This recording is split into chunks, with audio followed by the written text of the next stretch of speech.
Among the Ironborn, it is said that the first of the first men to come to the Iron Isles found the famous sea stone chair on Old Wick, but that the isles were uninhabited.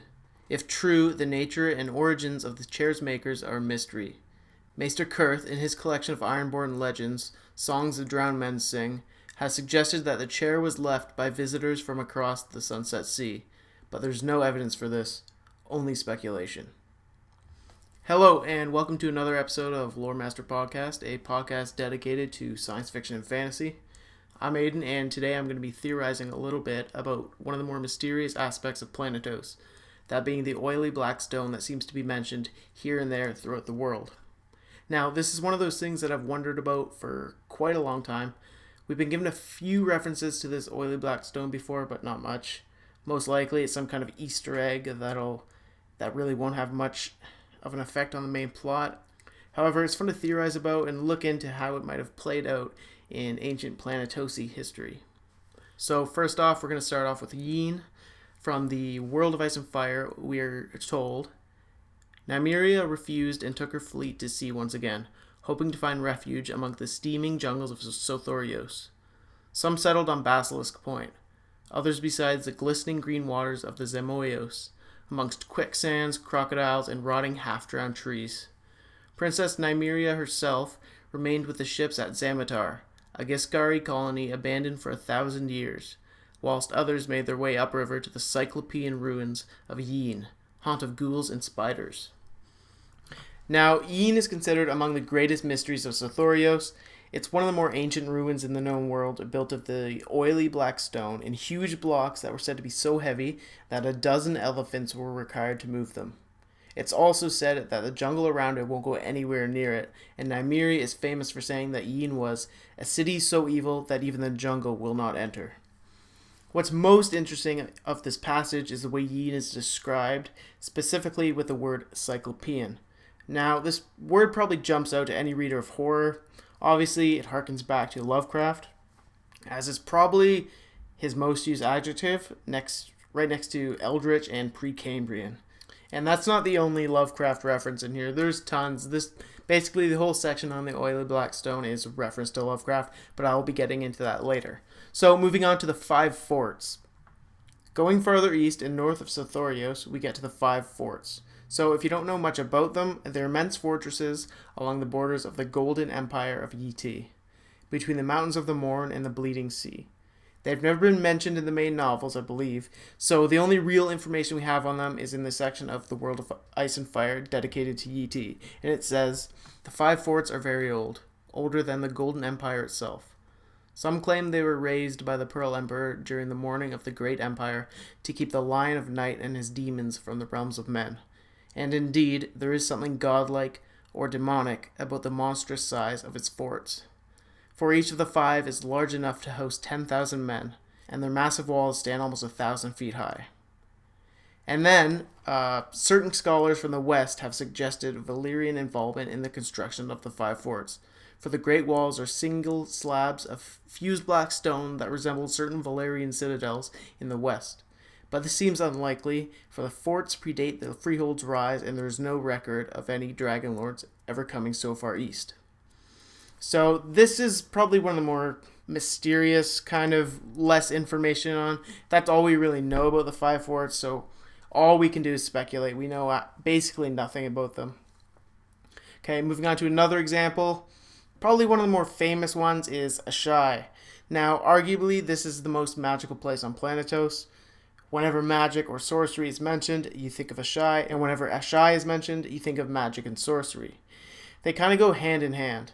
Melisandre and Quaithe, two of the most mysterious characters in the books thus far, are both from Asai as well, or at least have been there, and both are Shadowbinders, so it's safe to say that magic and mystery are heavily ingrained into this city.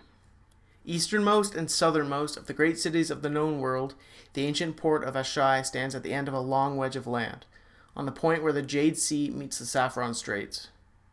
Its origins are lost in the mists of time. Even the Asai do not even claim to know who built their city. They will say only that a city has stood here since the world began and will stand here until it ends. Few places in the known world are as remote as Asai, and fewer are as forbidding. Travelers tell us that the city is built entirely of black stone. Halls, hovels, temples, palaces, streets, walls, bazaars, all. Some say as well that the stone of Asai has a greasy, unpleasant feel to it, that it seems to drink the light, dimming tapers and torches and hearth fires alike. The nights are very black in Asai, all agree, and even the brightest days of summer are somehow gray and gloomy. So obviously another reference to it. This one going a little bit more in depth. It talks about the oily black stone drinking the light, which is definitely really intriguing. Which I don't believe it says that anywhere else in other mentions of the black stone.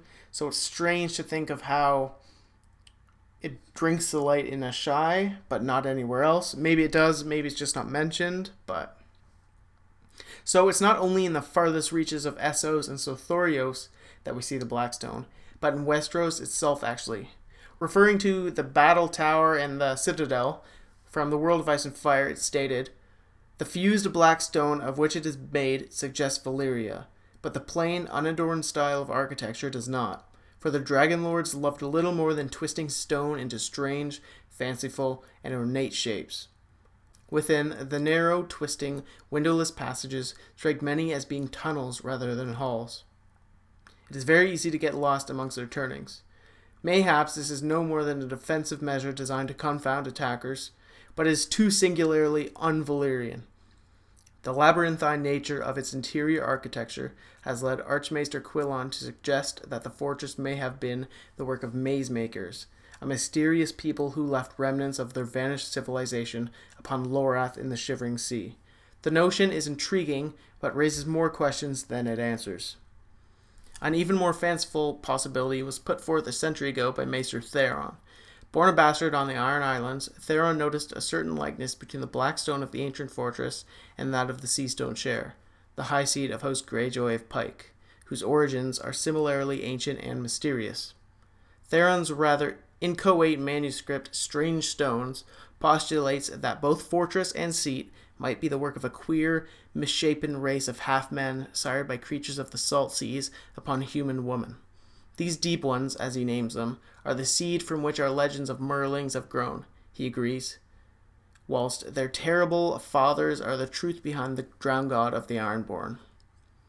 So I think we know enough about the Blackstone so far to not just brush these rumors about the deep ones aside as some myth that the Ironborn just came up with. On to the next part, the deep ones and references to Lovecraft. On the Isle of Toads can be found an ancient idol, a greasy black stone crudely carved into the semblance of a gigantic toad of malignant aspect, some 40 feet high. The people of this isle are believed by some to be descended from those who carved the toadstone, for there is an unpleasant fish-like aspect to their faces, and many have webbed hands and feet. If so, they are the sole surviving remnant of this forgotten race. This has got to be one of the most obvious references to Lovecraft in the entire world book. It plays on two stories, the first being The Shadow over Innsmouth, and the second, The Call of Cthulhu. So beware of some spoilers for each of these two stories, as I'm about to summarize them up to compare them with what we've learned from the World of Ice and Fire so far. Basically, in The Shadow over Innsmouth, we have the narrator traveling to a port town called Innsmouth, a place inhabited by strange people described as having shrunken ears or no ears at all, glassy, bulging, and unblinking eyes, narrow and hairless heads with grayish skin, webbed fingers, and folds on their neck which appear like and later turn into gills. In Innsmouth, the narrator learns from a crazy drunkard that the people are being slowly turned into horrible fish-like monstrosities as they age, and then become immortal and swim down into a city beneath the waves, deep below Devil's Reef. It is quite obvious that George R.R. Martin has taken influences from Lovecraft when he created his own deep ones, but nothing can really be said about them, as we know virtually nothing about them, other than that they may have destroyed the maze makers in Lorath. So what purpose do the deep ones serve in the narrative of A Song of Ice and Fire? Do they matter? Are they important? The short answer is probably no. Most likely they'll have no effect on the story in any way at all. It seems to me they're almost certainly an interesting tidbit of mythological history designed to make the world look a little bit more mysterious and intriguing. It's not to say it's a bad thing, it's just not something that will really have much effect on this series of novels. So far, we're on book 5 out of a planned 7, and the Deep One and the oily black stone of theirs seem to play virtually no part in the story whatsoever. I feel like if George R. R. Martin had planned to have the Deep Ones have any real effect on the story, that he would have made more mention of them earlier in the books to foreshadow their appearance, or they might have appeared already. But as of now, we don't see anything, because most of what we know comes from the World Book. However, that's not to say that it's impossible to see them. Anything can happen in A Song of Ice and Fire. Birthing murderous shadow babies is a testament to that. Who knows, maybe the dead things in the water we hear about at Hardhome could be the Deep Ones. That would actually be kind of cool. Or at least somehow associated with them. Perhaps they will, in some way or another, rise up onto the shorelines in the long night to fight alongside the others. Maybe even attack the Iron Islanders. It's all wild speculation at this point, though I have to admit I'd love to see fishmen fighting Vikings. Now that we've spoken a little bit about the Deep Ones, what about mankind's worship of them? I said earlier that the Toad Idol references both Shadow over Innsmouth and Call of Cthulhu, and in Call of Cthulhu, basically a strange cult is found in the swamps where the narrator learns of strange idols and statues, all with the shape of a man, the wings of a dragon, and a pulpy octopus head, which is obviously Cthulhu. So this is really similar to what happens in the Isle of Toads, so this is just another connection with Lovecraft. And there might actually be a reference to Cthulhu himself in faraway Leng. It was the mariners from the Golden Empire who opened Leng to trade, yet even then the island remained a perilous place for outsiders, for the Empress of Leng was known to have congress with the Old Ones, gods who lived deep below the ruined subterranean cities. From time to time, the Old Ones told her to put all the strangers on the island to death. This is known to have happened at least 4 times in the island's history, if Koloquo of Vatar's Jade Compendium can be believed.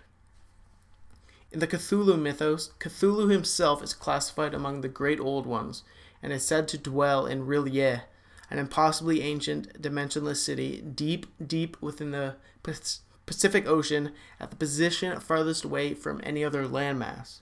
Now, in Leng, the Old Ones are said to live deep below ruined subterranean cities. So, even though it's not underwater, it's hard not to draw some comparisons between the two. Could these Old Ones under Leng somehow be related to the giant toad worshipped by the people of the Isle of Toads? Or is it something different? And what about the Ironborn? Westeros is divided religiously into the Faith of the Seven, mainly worshipped by the Southerners, where Andal culture and religion is the norm, and the First Men of the North and the Old Gods, which they adopted from the Children of the Forest. However, on the Iron Islands, they worship the Drowned God. This brings up many questions. Why the Drowned God and not the gods of their ancestors? Where did the idea of the Drowned God even come from? So, what exactly is the stone? Where did it come from? There seem to be 2 possibilities as of now, that it somehow was brought up from the seafloor by the Deep Ones, and that it did not come from Planetos at all, but from the stars. During the time of the Great Empire of the Dawn, the younger brother of the Amethyst Empress slew his sister and then named himself the Bloodstone Emperor. He was said to practice black magic, necromancy, and allegedly took a tiger woman for his bride and feasted on human flesh. Most importantly, the World Book states that he cast down the true gods to worship a black stone that had fallen from the sky, and his deeds caused a long night. He is then thought to have been the first high priest of the Church of Starry Wisdom, which currently persists in many port cities in the known world, even to the timeline of the Song of Ice and Fire novels. Presumably, this religion serves as a way to worship the Black Stone. So there are several problems with this being the origin of the slimy black stone we've seen so much of. Firstly, this black stone falls from the skies too late in history to be the origin of the Sea Stone Chair and of Yeen and everywhere else. Yeen is described as among the most ancient of cities, and the Sea Stone Chair was discovered by the first Iron Islanders long before the Long Night ever happened. So it stands to reason that there must have been other incidents where the black stone fell from the sky earlier in history for the idea of it coming from space to hold much weight. Secondly, Yeen, if you remember, was created from blocks that were so enormous they required elephants to move, as well as 5 forts being like 1,000 feet high. That means that if the black stone actually did originate from outer space, it must have either come from some incredibly enormous asteroid of some sort, which might be impossible because I think something that big, might have like destroyed the Earth, or there must have been multiple incidents where asteroids have come down. So all this information seems to point toward an ancient, fishy, for lack of a better term, civilization that seems to have gone extinct, or at least vanished from the known world in the early period of humanity. This is shown in several legends throughout the story, such as what I've covered earlier, like the Sea Stone Chair, but also in myths and stories like the Squishers off Cracklaw Point, who were supposedly killed off by the first men, though it's rumored that some still live to mate with girls and eat boys. Similar to this, we have the history of the Thousand Isles. These people are terribly xenophobic, and according to Master Yandel, they speak no known tongue and are said to sacrifice sailors to squamous, fish-headed gods, likenesses of whom rise from their stony shores, visible only when the high tide recedes. Though surrounded by water on all sides, these islanders fear the seas so much that they will not set foot in the water even under threat of death. So, what role do you think the Deep Ones and the Oily Black Stone and the Drowned God will play in future novels in Song of Ice and Fire, perhaps even beyond if we ever get any? All speculation and theories are welcome. I really like starting conversations, especially about this really kind of vague stuff that we probably won't ever get an answer to. But anyway, that's it for this episode. I hope you enjoyed, and I will see you next time.